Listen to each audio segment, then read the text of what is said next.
Hi. Sometimes dogs do things we don't like. That's just a fact of life.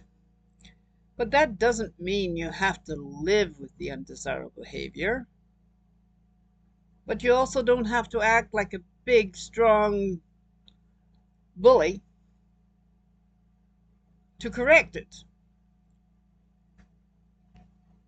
Most people have a knee jerk reaction when you do something like you don't like, I'm going to punish you. When dogs do things you don't like, a lot of people immediately think about how to punish the behavior in a way that's very unpleasant for the dog. They think that this will dog will make the association between the unpleasant and the punishment.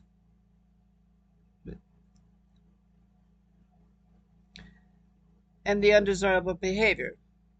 Actually, I mean, it will make, they hope, it will make the connection between them doing something that you don't like and the punishment.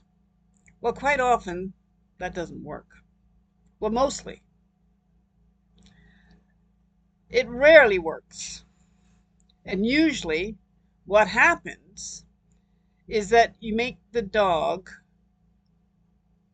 mistrust you and dislike you because you're giving them an unpleasant situation or experience. We tend to do this as humans. We want to punish rather than shape and form. But there is an easy way to end undesirable behavior. It doesn't need to be aversive or unpleasant. You use reward based training. And then if you do it reliably and at the correct moment, you will find that the behavior disappears and the new behavior replaces the old behavior. That is also what happens is you do a pattern replacement. Simple thing like jumping up. Well, most people want to punish the dog. They want to put the knee in the chest. They yell at the dog, which is also a punishment too. The dog doesn't. Nobody likes to get yelled at, including the dog. Or they jerk it down on a leash. Uh, but I advocate doing something totally different, which is as the dog runs towards you, you throw a handful of food in the face. Is the best thing. I do like dry cat food because it smells good and they want it and usually bounces everywhere.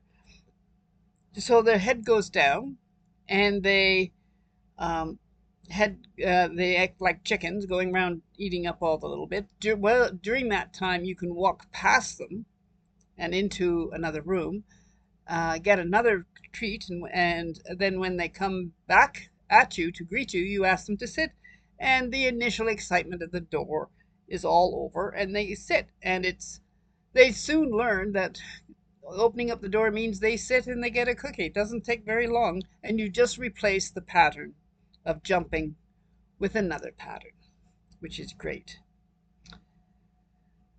So you want the dog to listen to you, to do what you ask, even in exciting, distracting, or scary situations.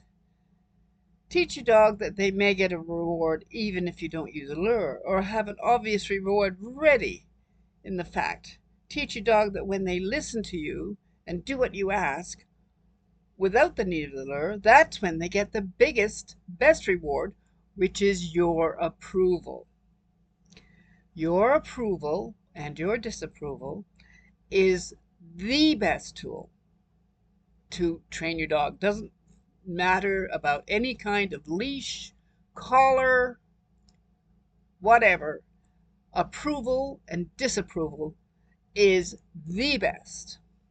And most people use the disapproval. They all, yell and scream at the dog, but they don't do the approval.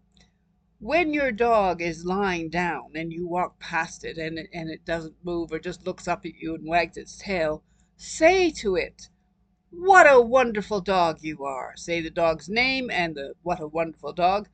You give the dog dopamine. The dopamine is created in the dog's brain. The more you give the dopamine, the more they want it. The more they want to please you.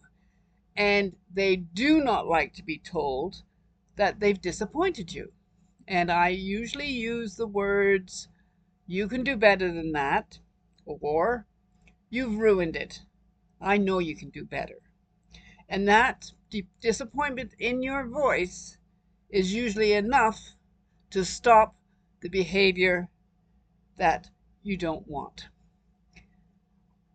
Continue to do this over the lifetime of the dog, and eventually, actually not very long at all, you'll have a dog who wants to be with you and is not distracted by anything else because you're going to give it far more than it gets from any other in anything else in the environment.